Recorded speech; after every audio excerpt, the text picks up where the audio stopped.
Hello, I'm Mary Parker, and I'm with my daughter Amy, and we're going to talk about a book that we've written for the first time. We have never written a book before. So bear with us, we'll be discussing the book and how it came to happen. So Amy, this is a labor of love, right? Absolutely. Let's hold it up. This is what we're talking about. So this happened one night when I came to visit you. Do you want to talk about that night? Yes, it seems like so long ago, doesn't it? It was just you and I, as I recall, and we got talking about the old times. You know, wasn't it great when you were kids? And, you know, we didn't have to worry about things like pandemics. Nothing like that happened. And so we got chatting, and the more we chatted, we said, these are cute stories. We should actually write a book. Absolutely. And so we did. Wasn't that easy. I mean, it was a long project, but it was what Amy said, it's a labor of love, and we did it that way. Sometimes we got a little antsy about it, I can remember, and then other times we thought, she doesn't know what she's talking about. But a lot of it had to do with stories that were right back in my childhood, so right. Back in the 60s, right. And during the time when people were more apt to tell stories or talk over the fence kind of a thing. Right, right. And establish relationships that way, you know, as opposed to now where people are, you know, more distant. So a lot of those stories were really interesting. And kids don't seem to play together outside as much as they used to, and they don't seem to gather and tell secrets and stories and play games and whatever. So I thought I might want to read a page out of the book. Is that okay? Sure. That kind of gets us into the book more. It's called, it's actually chapter 2. And I happen to write this chapter. It's called Christmas Day and the Big Reveal. So that's what the story is about. It's what's happened on that particular day at that particular time. I wrote, all the kids woke early and scurried down the stairs of our rambling, creaky old house on Cedar Street to find Santa had arrived and had eaten all the cookies. Well, almost most of the cookies. And he left, and you guessed it, he left the blinking violet doll. There she was, sitting under the tree in all of her glory, unbelievable. Amy screamed, "Mama, Mama, she's just like the blinking violet doll on TV." So every year after that Christmas, I was teased and asked about what happened to Blinking Violet. Up until that Christmas, I never stopped bugging anyone who would listen to me about getting this doll. And right. It was all over the TV. It was like the hottest doll on the market. And I just kept bugging you about getting the doll. And the doll. The doll. And I finally got it. Like Mom said, there it was on Christmas morning. And I acted like I loved the doll. There's an old photograph of me holding the doll, sitting on the couch. Looked like I liked the doll. Yeah, it really did. You had us thinking you really liked the doll. But it's not. It disappeared. The doll disappeared. And so I was teased relentlessly year after year after year about, oh, remember when Amy's doll went missing? And they even made up stories about what I must have done with the doll. Right. And my grandfather, who is an unbelievable character and great storyteller, he would tease me and say all kinds of scenarios, like he saw me give that doll away to some other kid. Right. Trying to break me. Yes. Trying to get me to that's what he said. To tell the truth. And I never broke. Never. No. Never. So we didn't know, and so it really didn't matter because of, who cares? The doll's gone, life goes on. We really didn't care what happened to the doll, but every once in a while it would be my dad, who was a teaser, would suggest that maybe she gave it away to some other kid, and she would go, you know, sort of like that, but she wasn't going to talk about it. No, my lips were sealed. She wasn't going to talk about it. Now, it's important to note that at this time, I was 4.5 years old. So we got to talking about it that night at your house, about that would be a good story for us to write about. Yeah, maybe we could find out. Maybe we could find out what happened to the doll. Find out what happened to the doll. Yep. So that night, after I left your house, I went home and I, on Facebook, messaged my little friend from way back then. Was she an accomplice? I didn't really even know, but I figured she was my best friend at the time. Right. So if anyone would know, she might. She might know.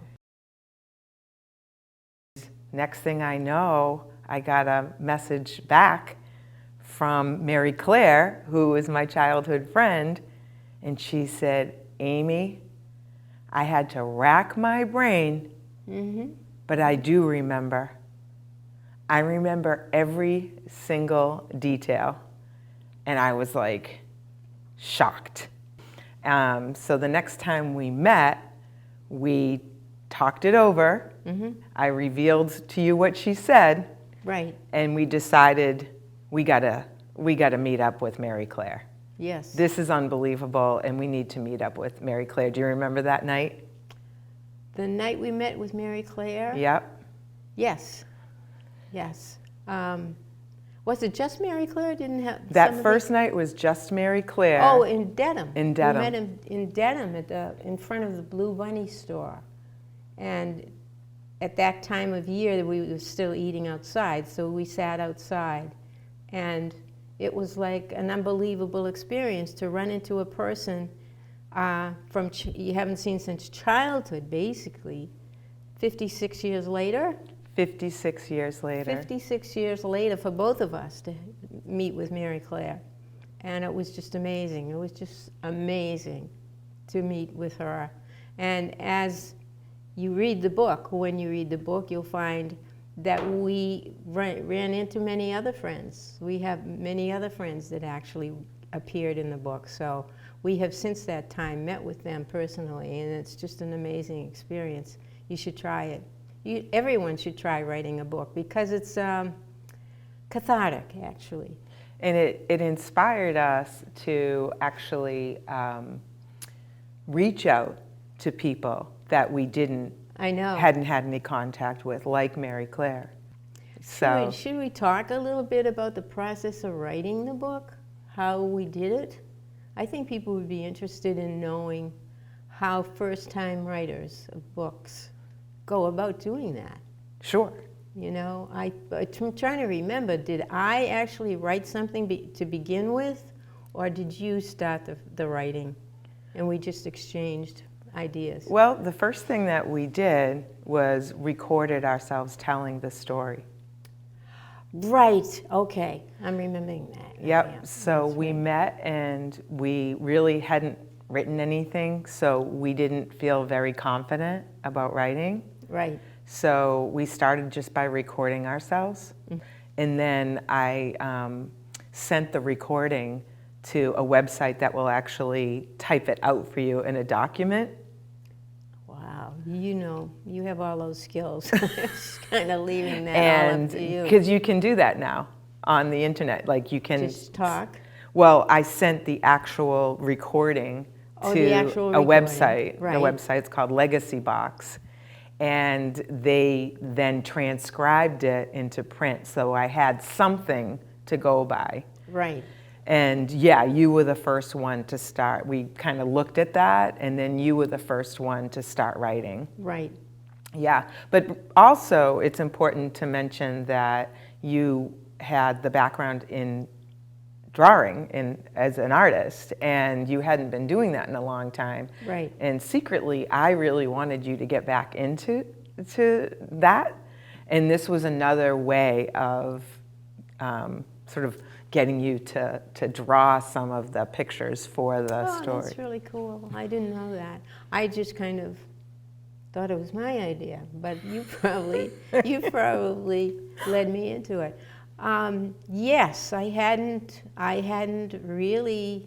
I had taken some classes, not too seriously, in the recent years, but I have never really sat down and done a project like that. And so this was the first time for me. I'm actually a portrait artist. I had a studio up in Algonquin, Maine, where I did mainly portraits on commission, but never did the bodies, never put the bodies on the heads. Yeah. So this was a new experience for me to do that. So it's been tedious. I had pictures of family members, of course, and I fortunately had a ton of pictures of neighborhood kids. I don't know where those pictures came from. Maybe you had them. I had some, yeah. And so I used those. So I tried to get likenesses as close to the actual person as I could. I thought it was really, really inspirational to see you creating those illustrations, and it made it easier for me to actually write about the illustration. Okay. Yeah. So we were very fortunate that you had a lot of photographs, and Yes. I had some Yes. photographs, and then I was reaching out to like Mary Claire and to Stephen and to other people, you know, that are in the book, Right. to see if they had some old pictures. And it actually was striking to me how few pictures they had of our childhood. Right. And that Right. we had Okay. so many. Yeah. And I think that goes back to you being an artist, and that you were fascinated with people's faces and how people looked. Mm-hmm. So you were more apt to take photographs. And so was Dad. I mean, Dad had Yes. the camera. You know, he was like one of the first people I knew of that had a video camera. Well, yeah, and you're reminding me of another thing. I don't think that there were many pictures of me as a kid that I found. Very few. I think most of them were like school pictures. Right. So, You know, maybe people didn't even have Maybe. cameras so much, you know, and so that's, I think, another reason why we took so many pictures, is because we knew how valuable they are when you Right. get older to look at these pictures. So yeah, that was part of why I had so many pictures. But yeah, it's been an amazing experience, because it almost brings us back into getting a skill that we never would have had before, which is writing a book. And we probably are going to continue. I can't see that we're not going to continue, because we have lots of stories to tell, right? yes. So- Yeah, we do have lots of stories to tell. I wanted to talk a little bit more about the journey. So in addition to having those snapshots, or actually part of the beauty of having those snapshots was a way of me reconnecting with other people in the book. Okay. So, you know, via Facebook Messenger, I found other characters in the book, like Janet, Yeah. Karen Sherbs, Patsy Cardy, all these different people who were in the book. I would reach out to them on Facebook, and I would send them an old picture. And that was the thing that really got them involved. Like, yes, it was nice to hear from me, but when they saw some of those old pictures, like I sent one of us with a couple of the kids at the beach. You know, you had brought them up to Maine with us for the weekend. We used to have a place in Maine. And I sent them the picture, and they both responded to that almost instantly, because that was such a special time for them. Right. That they got to go to the beach with us up in Maine. Yes. And so it was really critical that we had those photographs Right. and your illustrations to carry the story. So not only did we reach out and connect with them on social media and texting and everything else, these characters, they wanted to meet up. Right. They wanted to actually, Right. meet up. So just like we had met up with Mary Claire in person, we met up with other people in person. Oh, absolutely. And do you want to name them? Should we Yeah, name them? yeah. I asked them permission, and they said, "Yeah, it's fine." So we had the Sherbs girls, right? Karen and Ellen Sherbs. Sherbs are mentioned in the book and in illustrations in the book. We had Stephen Cardy. The Cardy kids were Stephen Cardy, Mary Ellen. Who was the twin sister? Mary Ann and Ellen. Mary Ann and Ellen. You Yep. go ahead and name the rest of them. Mary Ann and Ellen, and then who else was there? John Cardy. John Cardy. Tim Sullivan. Tim Sullivan. Kathleen Sullivan. So we had this big group of people who are characters in the book 56 years later meet at a restaurant in Dedham, and we chose that restaurant because we love Chinese food. Right. But it's kind of a landmark place in Dedham. Everybody knows where it is. Everybody knows where it is. Yes. It's right on the main road, so that's one of the reasons we chose it. But it turned out to be the perfect place because Right. when they heard that that's where it was, a lot of these people were excited because they said they remembered when the restaurant was built, and it was like an exciting thing in Dedham Right. to have this big Chinese food restaurant Right. in town. And some of them had memories of like when it first opened, going there with their parents as like a big event. So that was really fun. Yeah, it's possible that maybe some of those neighbors, like the Cardys and the Sullivans, hadn't seen each other either Right, in a long time. right. So it was a reunion for everybody. It was incredible. And It was. separate from that, you got together with another character in the book, Leanne. Leanne, yes. Leanne is now a registered nurse, and she works, I believe, in Beth Israel or one of the big hospitals in Boston. And she was in and out of our lives, so it wasn't the first time I had seen Leanne. I would bump into her at different places, just because we'd be shopping in TJ Maxx or someplace. And so she had a lot to tell us. She had a lot to tell me that I didn't know about the neighborhood and, from a little kid's viewpoint. Right. And she was actually living part-time at the Sherbs' house, being taken care of by the Sherbs family because her mother worked and couldn't take care of it all day, so she would leave Leanne with the Sherbs family. So that's how we got to know Leanne, and she's been part of our lives ever since. So she had lots of stories to tell, background stories that we fit into our book. Right. And that was what was fascinating too about the night at Tahiti, is people shared their view of Right. that time period, Right. the early 60s up until like 67. They shared their perspective on our neighborhood. Right. And one thing that I thought was fantastic too was that they all commented on that they remembered our house and they remembered our family and you so well because of the piano. Not only do you draw and you're an artist, but you're a musician. And they all remembered very fondly about, walking by and hearing you playing the piano. That was nice. It was very, very nice. That was nice. It's things like that that I think really are interesting to the writers, because I never knew that they were fascinated with me playing the piano. Right. Until this conversation that we had recently with them about, we used to love hearing you play the piano and singing. You made us so happy.